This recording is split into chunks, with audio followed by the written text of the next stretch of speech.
भोपाल से प्रस्तुत हैं प्रादेशिक समाचार। नमस्कार, समाचारों के साथ मैं जितेंद्र रघुवंशी। पहले मुख्य समाचार। प्रधानमंत्री ने कहा, देश अपनी विरासत को संजोकर विकास की राह पर आगे बढ़ रहा है। प्रदेश के 70वें स्थापना दिवस पर विभिन्न कार्यक्रमों का आयोजन। देव प्रबोधिनी एकादशी, कई स्थानों पर दीपदान का आयोजन। और आईसीसी महिला वनडे क्रिकेट विश्व कप के फाइनल में भारत का मुकाबला दक्षिण अफ्रीका से। अब समाचार विस्तार से। प्रधानमंत्री नरेंद्र मोदी ने छत्तीसगढ़ के नवा रायपुर में राज्य विधानसभा के नए भवन का उद्घाटन किया। वहीं श्री मोदी ने पूर्व प्रधानमंत्री और भारत रत्न अटल बिहारी वाजपेयी की प्रतिमा का अनावरण भी किया। इस अवसर पर प्रधानमंत्री ने स्थापना दिवस वाले राज्यों के निवासियों को बधाई देते हुए कहा कि पूरा देश अपनी विरासत को संजोकर विकास की राह पर आगे बढ़ रहा है। छत्तीसगढ़ के साथ ही देश के और भी कई राज्य अपना स्थापना दिवस मना रहे हैं। मैं इन सभी राज्यों के निवासियों को स्थापना दिवस की बहुत बहुत बधाई देता हूं। राज्य के विकास से देश का विकास, इसी मंत्र पर चलते हुए हम भारत को विकसित बनाने के अभियान में जुटे हैं। कल मध्य प्रदेश का 70वां स्थापना दिवस था। इस मौके पर राजधानी भोपाल के लाल परेड ग्राउंड में 3 नवंबर तक विभिन्न कार्यक्रमों का आयोजन किया जा रहा है। इस दौरान गीत, संगीत, नृत्य, कला, शिल्पकला, छायाचित्र, सांस्कृतिक यात्रा, ड्रोन शो, आतिशबाजी जैसी गतिविधियों के माध्यम से मध्य प्रदेश की विरासत और विकास के रंग देखने को मिलेंगे। राष्ट्रपति द्रौपदी मुर्मू, प्रधानमंत्री नरेंद्र मोदी, राज्यपाल मंगूभाई पटेल और मुख्यमंत्री डॉक्टर मोहन यादव ने इस अवसर पर प्रदेश की जनता को बधाई और शुभकामनाएं दी। प्रदेश के 70वें स्थापना दिवस के अवसर पर जिला स्तरीय कार्यक्रम आयोजित किए गए। इस अवसर पर सतना जिले में नगरीय विकास एवं आवास राज्य मंत्री प्रतिमा बागरी ने ध्वजारोहण किया। शाजापुर में स्थापना दिवस पर जिला स्तरीय कार्यक्रम में उच्च शिक्षा मंत्री इंदर सिंह परमार शामिल हुए। रायसेन में स्वास्थ्य राज्य मंत्री नरेंद्र पटेल ने कार्यक्रम को संबोधित किया। सीहोर में राजस्व मंत्री करण सिंह वर्मा ने ध्वजारोहण किया। छिंदवाड़ा, निवाड़ी, मंदसौर, शिवपुरी, खंडवा, कटनी, नीमच, झाबुआ, बैतूल, सागर जिलों में भी प्रदेश का 70वां स्थापना दिवस हर्षोल्लास के साथ मनाया गया। मुख्यमंत्री डॉक्टर मोहन यादव ने राजा भोज एयरपोर्ट भोपाल से पीएम श्री हवाई पर्यटन हेलीकॉप्टर सेवा का शुभारंभ किया। प्रदेश के 70वें स्थापना दिवस पर प्रदेश को पर्यटन के क्षेत्र में मिलने वाली इस नई हेलीकॉप्टर सेवा का नियमित संचालन 20 नवंबर से होगा। इस अवसर पर मुख्यमंत्री ने कहा कि पीएम श्री हवाई पर्यटन हेलीकॉप्टर सेवा से प्रदेश के प्रमुख धार्मिक, वन्यजीव एवं प्राकृतिक पर्यटन स्थलों के बीच यात्रा अधिक सुविधाजनक और आकर्षक बनेगी। ये हेलीकॉप्टर सर्विस नहीं है, लोगों के समय की कीमत भी और व्यवस्थाओं का भी आदत, इसके माध्यम से कई प्रकार के लोगों को रोजगार मिलेगा। यात्रियों का तो जो बाकी सुविधाएं जो हमारी उनकी रहने की, खाने की, पीने की, गाड़ियों से आवागमन की, देवस्थान पर दर्शन करने की, सारी चीजों को जोड़कर ये पर्यटन विभाग ने संपूर्ण एंड टू एंड ये जो संपूर्ण पैकेज बनाया, वाकई ये अद्भुत। तो सारी सौगातें दी। एक हेलीपैड बनाया, जिस हेलीपैड के माध्यम से महाकाल की दूरी और कम हो गई। कुल मिलाकर के हर एक क्षेत्र के अंदर मध्य प्रदेश को विकास के सारे नए सोपान और एयर एम्बुलेंस पूरे देश में सबसे पहले कहीं चालू हुई। हमें इस बात की प्रसन्नता कि हमारे अपने राज्य में चालू। इस दौरान मुख्यमंत्री ने खंडवा और देवास जिलों को मिलाकर नया ओमकारेश्वर वन्य जीव अभयारण्य बनाने की घोषणा की।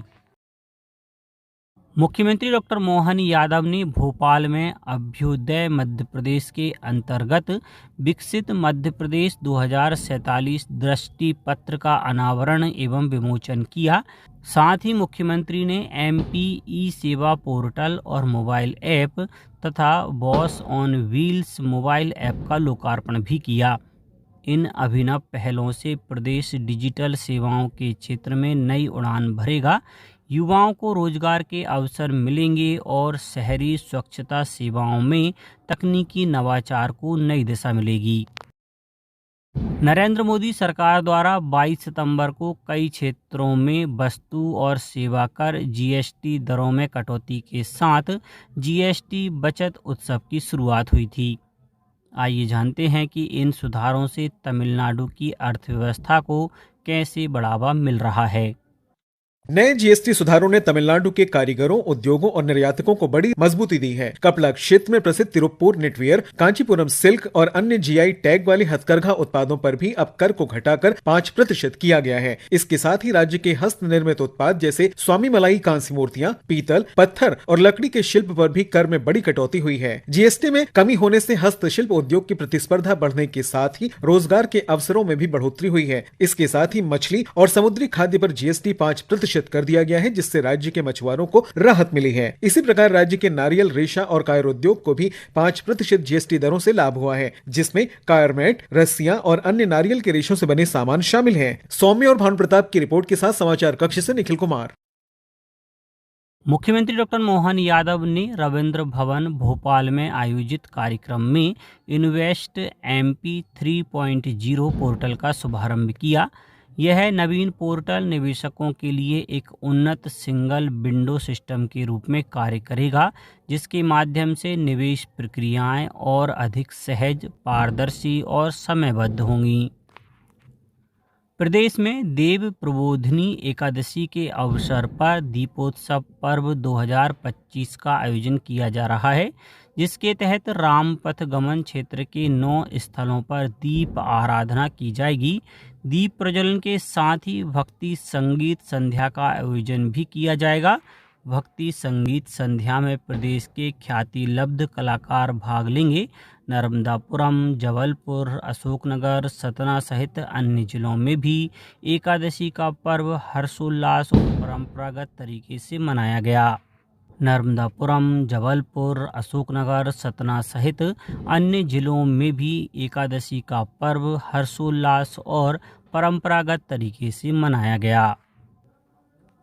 आईसीसी महिला वनडे क्रिकेट विश्व कप के फाइनल में आज भारत का मुकाबला दक्षिण अफ्रीका से होगा। नवी मुंबई स्थित डॉक्टर डी.वाई. पाटिल स्टेडियम में मैच दोपहर 3 बजे शुरू होगा। दक्षिण अफ्रीका ने गुवाहाटी में पहले सेमीफाइनल में इंग्लैंड को 125 रनों से हराकर फाइनल में प्रवेश किया था, जबकि भारत ने गुरुवार को नवी मुंबई में एक रोमांचक सेमीफाइनल मैच में ऑस्ट्रेलिया को 5 विकेट से हराकर फाइनल में प्रवेश किया। प्रसार भारती संस्कृति मंत्रालय के सहयोग से इस महीने की 29 तारीख तक देश भर के 24 केंद्रों पर आकाशवाणी संगीत सम्मेलन का 67वां संस्करण आयोजित करेगा। सूचना एवं प्रसारण मंत्रालय ने एक बयान में कहा कि 1954 में अपनी स्थापना के बाद से आकाशवाणी संगीत सम्मेलन भारत की सबसे स्थायी और सम्मानित सांस्कृतिक परंपराओं में से एक रहा है। अब बात मौसम की। मौसम विभाग ने अगले 24 घंटे में रतलाम, झाबुआ, अलीराजपुर और बड़वानी जिलों में भारी वर्षा की चेतावनी दी है। वहीं नीमच, मंदसौर, उज्जैन, इंदौर, खरगोन, बुरहानपुर, श्योपुर, मुरैना, छिंदवाड़ा, पाढुरना, सिवनी, मंडला और बालाघाट में हल्की बारिश का दौर बना रहेगा। मौसम विशेषज्ञों का कहना है कि नवंबर के पहले सप्ताह में बारिश जारी रहेगी, जबकि दूसरे सप्ताह से उत्तरी हवाएं चलने लगेंगी, जिससे ठंड में तेजी आएगी। अब कुछ समाचार संक्षेप में। कटनी में युवा संगम रोजगार स्वरोजगार अप्रेंटिसशिप मेले का सफल आयोजन किया गया। मेले में 273 युवाओं को रोजगार के अवसर प्रदान किए। और नीमच जिले में किसानों की उपज भावांतर योजना में खरीदी का काम तेजी से चल रहा है। इसके लिए जिले में अब तक 7,000 से अधिक किसानों का पंजीयन किया जा चुका है। अंत में मुख्य समाचार एक बार फिर। प्रधानमंत्री ने कहा, देश अपनी विरासत को संजोकर विकास की राह पर आगे बढ़ रहा है।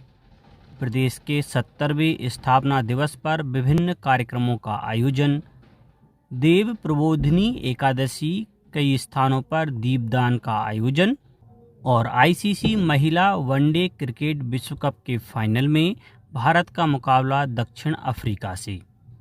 आज के इस बुलेटिन में बस इतना ही। नमस्कार।